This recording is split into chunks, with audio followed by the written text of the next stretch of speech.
Welcome to the Observe Day podcast, the show where we celebrate the days that matter. From holidays to meaningful observances, we bring you inspiring conversations, stories, and ideas to make each day count. Whether it's raising awareness, learning something new, or simply sparking joy, this is your space to explore the calendar in a whole new way. I'm your host, Wisdom Okonkwo, and I'm excited to share today's observance with you. Let's dive in. Today, on Observe Day, in celebration of World Cities Day, we are joined by Joshua Harrison, co-founder and chief strategy officer of Live Island, an award-winning green infrastructure company based in New York City. Joshua is also the director of the Center for the Study of the Force Majeure at UC Santa Cruz, where he leads teams designing large-scale ecological responses to climate threats like heat, drought, and sea level rise. With over 3 decades at the intersection of art, ecology, and urban systems, Joshua is on a mission to retrofit cities into functioning ecosystems, starting with rooftops, walls, and coastlines. His team's pioneering material, Gaia soil, turns recycled styrofoam into climate-saving soil that's already cooling cities and creating new life above the streets. Together, we'll explore how plants, water, and even waste can help cities adapt, regenerate, and thrive in the face of climate change. Welcome to the podcast, Joshua. Thank you. Very happy to be here. Yeah. Over 80% of Americans now live in cities and they're getting hotter every year. Why has That's urban heat become one of the deadliest climate challenge, sorry. that's a, sure. No, that's a very good question, and I think it's going to be, according to the UN, they're thinking it's going to be 80% of the population of the world is going to be. It's not in cities and urbanized communities, so it affects us all. The urban heat island effect, or the fact that cities are hotter than the landscape around them, is simply because cities don't act like normal landscape. They have lots more hard surfaces like bricks and walls and steel and glass instead of plants and living things. And the single most powerful cooling tool on the planet is the evapotranspiration of water. And on land, that comes from plants, and on the ocean, that comes from the sea level, as well as from plants underwater. So cities don't get the benefit of that. Instead, they get the benefit of hard materials like brick and stone often, or glass and steel, that take heat and they absorb the heat when the sun hits them, and they just get hotter and hotter than the surrounding climate, surrounding landscape. And that has been noticed for a long time. Right? Some people notice it perceptually. You notice that if you stand in a park in a big city, New York City is fortunate enough to have a giant park in the middle of it, it's much cooler than if you walk outside on the sidewalk where there are no trees or no plants. That's just a simple way you can feel it yourself. And so that's the main reason that cities are hotter. They don't have anything. They don't have the natural air conditioning that nature has figured out how to do over hundreds of millions of years. And Yeah. so, Well, like any place that doesn't have air conditioning in the hot sun, if you're sitting in a car and it's parked, it gets hotter. yeah. Yeah, it makes sense when you explain it that way. You often describe cities as having a broken metabolism. What does that mean and how can design help repair it? Okay, so that's I think that in the last several hundred years, as we've turned into a much more industrialized organization and all over the world, we've left behind some really important understandings, which is that, we're all part of these big natural systems. And the heat comes from really the sun, which is 93 million miles away. So it's not very close, but it comes all over the place and it powers all the things that make life happen. And what we don't look at as much as we should is that almost everything on the planet is involved in some kind of reciprocal circular process. In a city that, one of the things that happens there is cities take in all kinds of raw material. They take in food, they take in energy, if they're heated with natural gas or coal, they take in fossil fuels, and they don't necessarily return the benefits of those things in a ways that make sense. They tend to bury a lot of their waste, or they tend to try to burn it. And, nature doesn't really recognize the term waste. Every output has an input. If a plant dies or decays, there's some other plants or animals or microbes or bacteria that eat it. If an Yeah. animal dies, it's the same thing. But with a lot of cities, we've sort of said it's a one-way process, not a circular process. And that builds up a lot of problems. And so when I say a city has a metabolism, I mean a city needs to function more like a living process so that it knows what to do with its outputs, it knows what to do what we call its waste products. A city like New York generates hundreds of tons, if not thousands of tons of concrete, glass, steel. That's on top of all kinds of other things, Yeah. and it tends to bury them. We need to think about how we use them in the living life of the city. We throwing concrete and burying concrete in landfills. Why isn't that concrete being reused? And even better, why are we making so much concrete? Concrete is after water, concrete is the second most used product in the planet. We make more concrete than anything else except water. Concrete takes a lot of energy to make.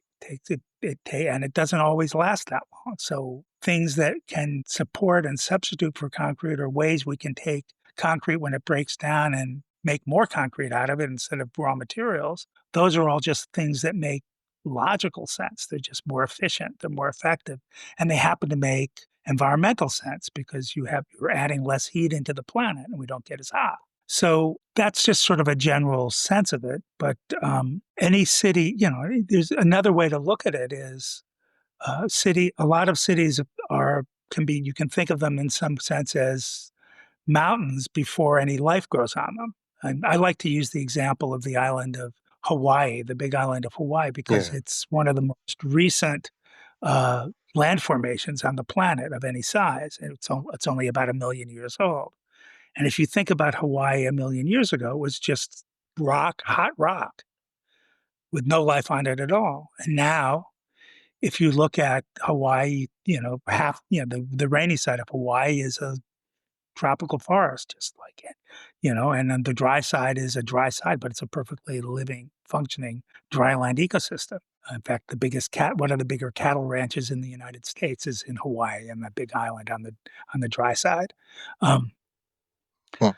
but that took 1 million years to do. But we know enough that we can take that 1 million years and make it happen very quickly, Yeah. and turn that hot, black, dark rock into a much more living process without taking away the buildings, while still having buildings, while still having a city that we can live in and function. It's just a city we can live in and function that also breathes a little bit better. It also absorbs heat better. It also takes resources in, and it gives back to the people who live there. I mean, imagine if you're putting gardens and fruit trees in as we're planting so that people have things to eat. And then you can bring all kinds of things back into the urban fabric that we've separated out of much of our fabric of the way we live. Yeah. And again, I'm speaking more from the position of the United States, which is one of the worst offenders of this. Other cities, there are plenty of uh, cities that are much better than I'm we are. curious, Josh.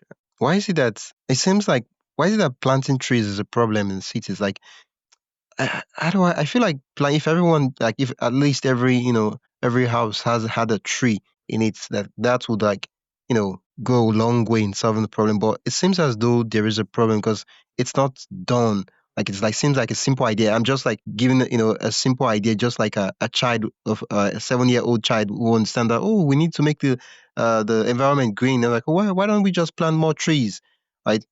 Is it not that Well, simple, or is there something I'm missing? I don't think it's well. Let me just say first, we should listen to children more. That's uh, the first observation, because what happens with children is they haven't been trained to think badly about things. And we think badly about the environment, yeah, we in the West, particularly. Um, at first, let me say you're calling from Nigeria, and I think it's really important to state up front that 90% of the problems we're facing with climate are caused by 10% of the population, almost entirely in the global north. So it's, oh, I never knew that. let's be real Oh, let's be real about, accountability and responsibility here. So But at the same time, and children just ask simple, obvious, clear questions. It's adults that make it problematic by creating all these complications. And essentially, I would just add to your simple question, it's not only trees, it's plants in general. Okay. Trees are a big part of trees are certainly play their part, and they're the they're the most visible and obvious thing, but it's the entire spectrum of biology that we need to be respecting and incorporating back. It's not only the tree, it's the metal. It's bringing, if you're putting plants on rooftops, you're actually thinking it more like meadows. And if you're thinking about meadows and open lands and open wetlands, then you're thinking about all of the insects and birds and pollinators that come and help all those things live and last better. And so you're really talking about building what we would call the biodiversity and the bioproductivity of a place, of a city. As opposed to making a city a bunch of barren walls, rocks, and streets, you're making a city a living biosphere where not only people, but a lot of plants and animals that are beneficial to having life are also able to thrive.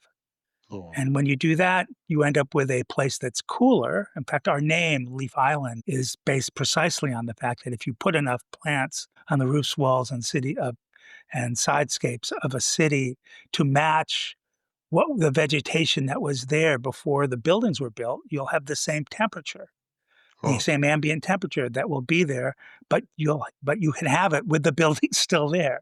So you Uh, can benefit from the city being a city while having the local environment be much, much closer to the ambient temperatures that would normally be there. wow. And this, That's the power of nature. That's the oldest tool we have to convert carbon dioxide into oxygen yeah, and reduce the heat of the area and the person. It's hundreds of millions of years old, and it's been tested in lots of different places all over the world, lots of yeah. different climates. You So you mentioned it's been tested all over the world.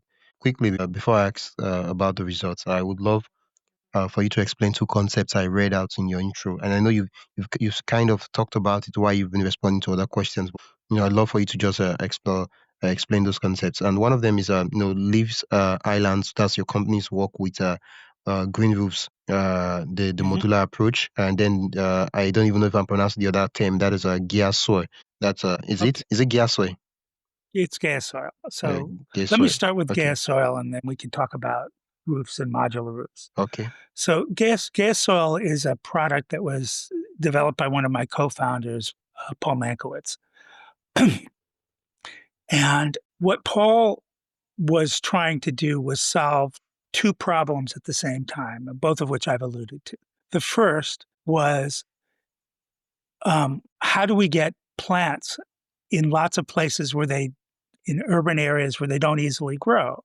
And there's a reason that you don't see a lot of plants on many roofs because dirt is heavy, water and you need water and dirt for plants, and then you add plants. And a lot of roofs aren't designed. Roofs or tops in general are not are the simplest design of many buildings. They're not designed to be like a floor. They're designed to be like a ceiling. So they're not really often designed to carry a lot of weight. So he had a so how could he make a soil that was lighter weight so that you could put it in more places? And the other part of it was what to do with how do you take things out of the urban waste stream and use them productively in other. Before we dive deeper, I'd love to invite you to join the Observe Day newsletter. Every week, I send you highlights of upcoming observances, creative ways to celebrate, and behind the scenes extras from the shows. It's the perfect way to stay inspired and never miss a meaningful moment.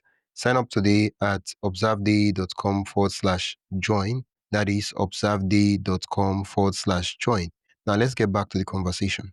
In other meaningful ways. And he realized that Styrofoam, which is an enormously used product, it's 80%, as much as 80% by volume of America's landfills. And it's in landfills all over. It's one of the signature waste products in the world. And why is that? Well, because it's it's filled with air, so it's puffy and it's light, and Yeah. so it takes up a lot of volume. It doesn't compress very well. It lasts a long time once you've made it. It's very durable. It doesn't decay very easily into other things. So all of the things that make it a difficult thing to manage and a big waste disposal issue turn out to be useful when you're thinking about making an artificial soil. It lasts a long time. That's great. Your soil lasts a long time. It doesn't compress very much. That's great. One of the challenges for regular earth-based soils is that they compact. One of the virtues of a soil based on styrofoam is it doesn't compact as much. And then obviously it doesn't break down except under certain conditions. And fortunately, burying something in soil and coating it and protecting it from sunlight keeps the styrofoam very, very stable. So you end up with, and then the fact that you're making something that's lightweight and allows you to construct a soil that has lots of air passages in it that allow the microbes and the mycelial layers and all of the things that make soil rich and allow it to communicate both food and transport food and also transport all of the other uh, chemical signals that soil does. Also allows it to store a lot of carbon as it matures and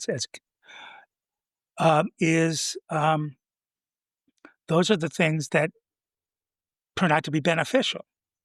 Then and so we end up with using styrofoam, repurposing, or as we say, upcycling styrofoam into an artificial soil that can be repurposed and reused as long as as long as you're maintaining it, which is essentially indefinitely.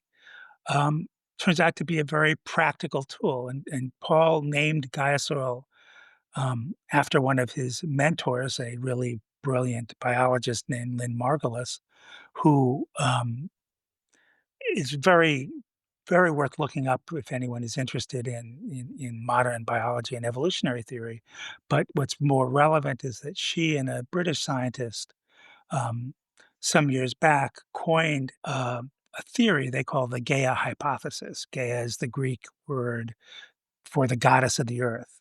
In Yeah. Greek, the goddess of the earth, Gaia, and they called it the Gaia hypothesis because their hypothesis was that the planet Earth itself can be thought of as a large self-regulating system or a series of systems. So he named it Gaia soil in honor of his mentor, Lynn Margulis's invention of theory of the planet Gaia and the Gaia hypothesis. So that's a little bit about Gaia soil.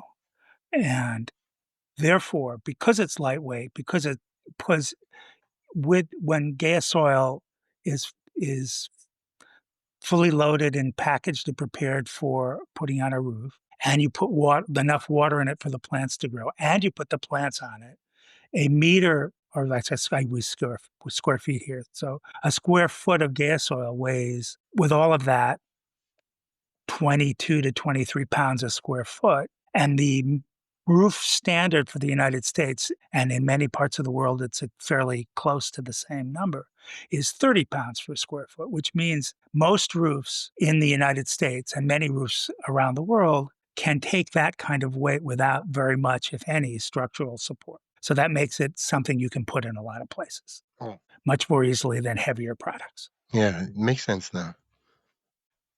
Okay. What about the green modular roof? So, one of the big one of the big questions we ask ourselves in the United States in the face of climate, and other countries think differently, but let's stay with the limitations of the United States at the moment.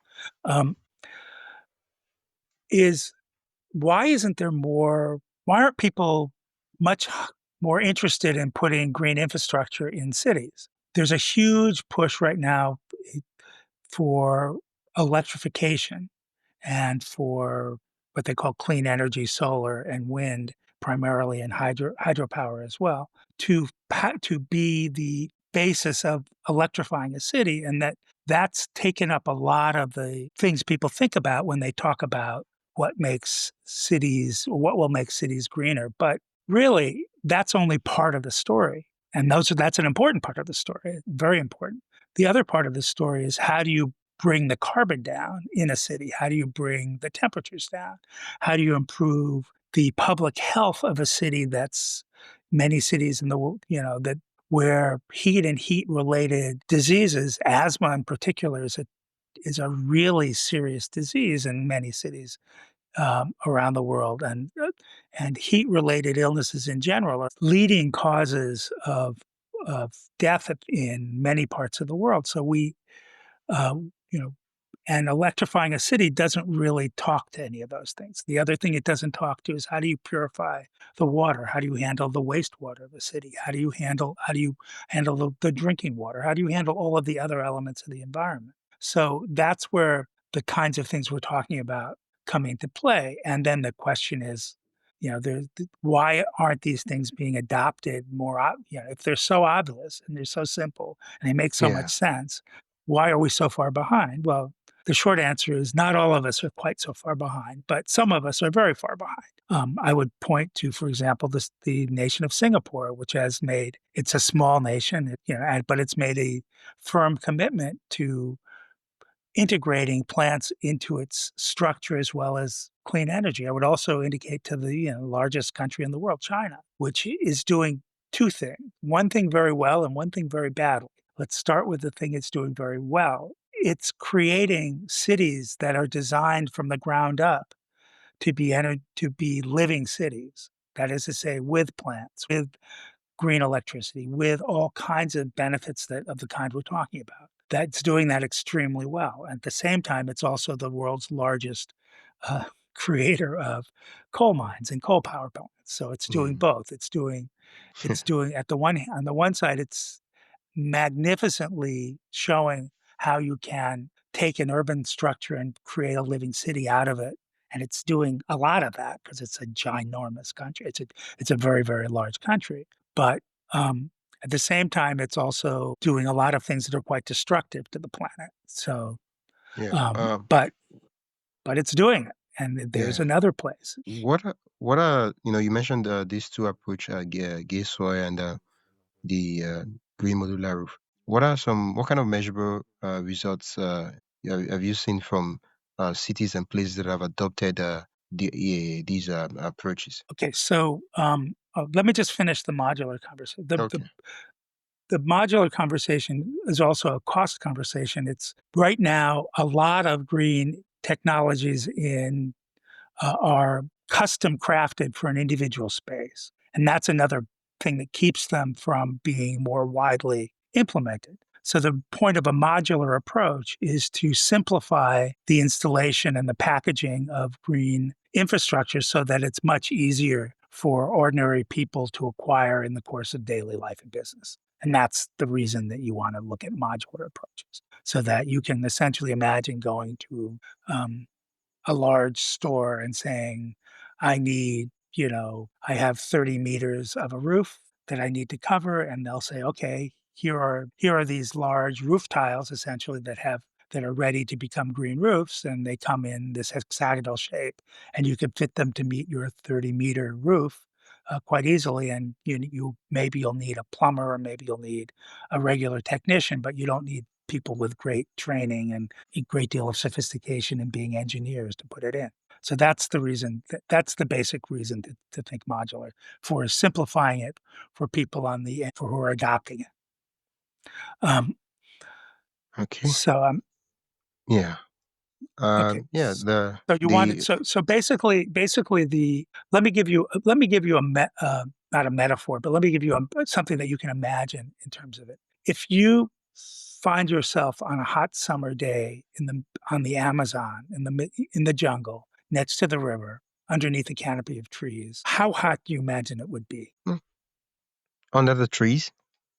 under the trees on the Nah, Amazon? But you're in the jungle, not that hot. and Nah. you may have been in a similar place. Yeah, not that hot. But did you think how hot would you imagine that would? How hot would I?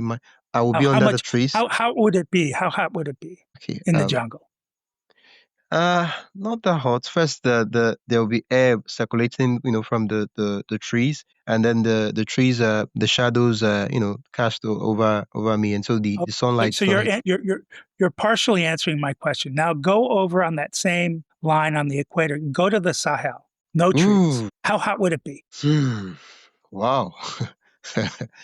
uh, Same line on the equator, same sun going right yeah, down at you. No other change except trees. Tell me, how hot would it be? very hot. I mean, Okay, that's very the power. hot. Yeah. You've answered your question yourself. Now the details are, depending on it's all about the specifics, but you can probably drop 4 to 6 degrees centigrade, depending on the configuration. And that's measurable. That's measurable in a city. You can change the local heat climate. Oh. And for a lot of persons that are concerned, what are the things we can do individually, right, to to make our spaces green? It starts from the individual, then to the family, then to the government, the states, private firms, and everybody. All hands on deck to actually create this dream urban city where it's nature friendly and earth Okay. friendly. What can Well, we I do think individually? there's many things to do, but first let me just say that um, one of the things you can do is as an individual is be interested in doing it and Okay. bring that in. And there's a whole every place has a different political structure. Um, so the first thing to say is that individuals are really an important piece of it, and it's really important. But we tend in the West to hold individuals morally accountable for how good climate citizens they are, and I think that's a mistake because the bad climate actors are not individuals. The bad climate actors are a few major companies and a few major countries run from the top. So that's important to keep that in mind. In terms of what people can do, the first thing I often say to people is you can grow a lot of your own food nearby if you have any access to any kind of open space or collectively with your block or your community to find some open space and start bringing food closer to your home and start making your own as much as you can, as much as Oh, that's there you're bringing plants in, but you're also reducing a whole lot of other impacts by bringing bringing food and production closer to you. Now, that's not going to be everything, but it can, even a small change in how you produce local foods makes a big change as if it's broadly done. You can start to think about how your community is planting. If you live in a small association, there's no reason you can't come together and see can we plant a tree? Can we plant several trees? Can we build oh, gardens here? And can you get the community the leadership of the community? Can they help provide the things you need for that? Are they going to help you provide, how is the water going to happen?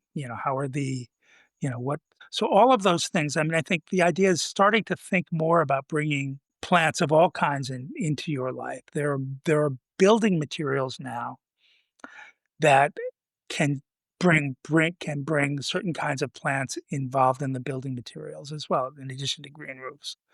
People can start to plant trellises, um, and let their walls get covered with different kinds of growth depending oh, on your climate, and of course that depends on things. They're starting oh, to use a material. They're starting to build concrete now in small panels that has moss embedded in it. Moss, if it's not too hot and you have enough moisture, moss absorbs 4 times the CO2 of trees. wow, It's a the most. It's about wow, one of the more carbon absorbent wow. materials, but it needs a little bit of handling. So, I mean, there are many things you can do, but I would start by thinking about plants in your community differently, thinking Yeah, about how you can have more of them, and thinking about how some of those can be community food plants, and thinking of how you not only can you do it yourself, but how you can have your neighbors and you can speak with your neighbors and collectively in your small groups. And if those groups start to happen on their own, then you have social pressure from below to support that. yeah. The Oh, other, that's one process that can happen. How how your cities are dealing with waste is another thing you can think about. I mean, different cities, different communities um, handle things differently. Some cities have many cities are by the ocean, and many cities have wetlands that they've paved over. They can think about re daylighting, as you say, some of those wetlands can absorb a lot of pollution, they can absorb a lot of effluent from the city and come back and clean it. You don't have to spend as much energy as you do trying to clean water, and, clean water is probably the single best thing we can do for people's health all around the world, and any way we can get better, cleaner water by dirtying less of it and using, helping to recycle it, that's a really important thing people can do as well. Yeah. Wow. Thank you so much. I learned so many things from this conversation. Where can listeners learn more about the work you do and also connect with you? Leave Um, Island and all that. I think the easiest thing to do is to connect to us via the website, leafisland.org. Leaf Island, two words together, dot org. You can also and you can also reach out to, and it's a little more complicated name. You can also reach out to the Center for the Study of the Force Majeure, which I think you'll put that on the website so that I don't have to spell it for people. And either one, and I'm happy to chat more about and talk more about green roofs, green infrastructure, how cities can survive because there's there's a lot we can do, and Yeah. there's no reason we don't do it. So let's go ahead and see what we can do. Yeah. I Well, thank you so much. I'll add all the links mentioned in the description so listeners can click and go directly to the site. so let me leave you with a message that I often close these talks with. I'm very fond of a Greek proverb that says, "A society grows great when old people sit plant trees in whose shade they know they will never sit." Wow. Wow. Thank you so much. That's such a powerful way to end an episode. Thank you so much, Joshua. All right, take care. Yeah. That's it for today's episode of the Observe Day podcast. Thank you for spending your time with us as we explore today's observance. If you enjoyed this episode, be sure to subscribe wherever you listen to podcasts and share it with a friend who'd love to celebrate life's special days too. Don't forget to join the newsletter at observeday.com/join for more observance stories, tips, and updates. Until next time, keep finding meaning in every day.